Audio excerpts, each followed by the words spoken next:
Yesu asifiwe, watu wa Mungu, na msalimu kwa jina la Yesu Kristo. Neema zitokazo kwa Baba ziwe juu yenu. Leo nataka kuongelea kuhusu upendo wa Yesu Kristo. Kama na Biblia yetu kwenye kitabu ambacho cha Injili ya Yohana Mtakatifu, Biblia ile mstari wa sura ya 3 mstari wa 16, Biblia inasema hivi, wa 16: kwa maana kwa jinsi Mungu aliupenda ulimwengu hata akamtoa mwanawe wa pekee ili kila mtu amwaminie asipotee bali awe na uzima wa milele. Bwana Yesu apewe sifa.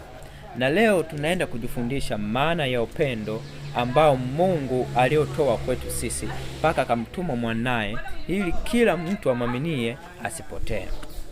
Unajua Mungu, kusudi la Mungu la kumtuma mwanae ili kuja duniani ni kusudi ambayo ni mpango wa wokovu, ili kwa ajili watu wake wasipotee, wawe na uzima wa milele. Kwa hiyo inamaanisha kwamba ukimpokea Yesu Kristo una uzima wa milele. Ukifanya kazi yake Mungu, unamaanisha ukimkubali Yesu Kristo na kumpokea kuwa Bwana kwa maisha wako na Mungu na mwokozi wako, unakuwa na uzima wa nini? Wa milele. Kama hapa Biblia tunaposoma inasema hivi, kwa maana kwa jinsi hii Mungu ameupenda ulimwengu hata akamtoa mwanae.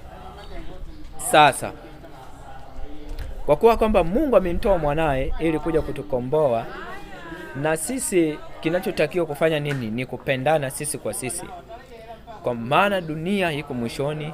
Biblia inasema watu watajitenga na imani wakifundisha mafundisho mapotovu. Sasa hapa nataka kuongelea jinsi Mungu alivyopenda ulimwengu. Mungu aliupenda ulimwengu mpaka akamtoa yule mwanae wa pekee, ambaye alimtoa mwanae wa pekee, yani wa pekee, mwanae wa pekee, yani alikuwa huyu mmoja, akamtoa ili kuja kukomboa dunia, kwa sababu aliona dunia na dhambi nyingi, aliona vitu vinafanyika.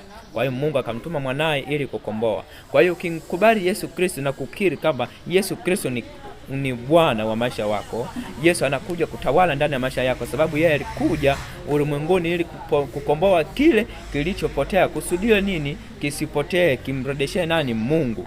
Alafu kikumbuke Mungu. Na maana maandiko yetu tuliposoma inasema hivi.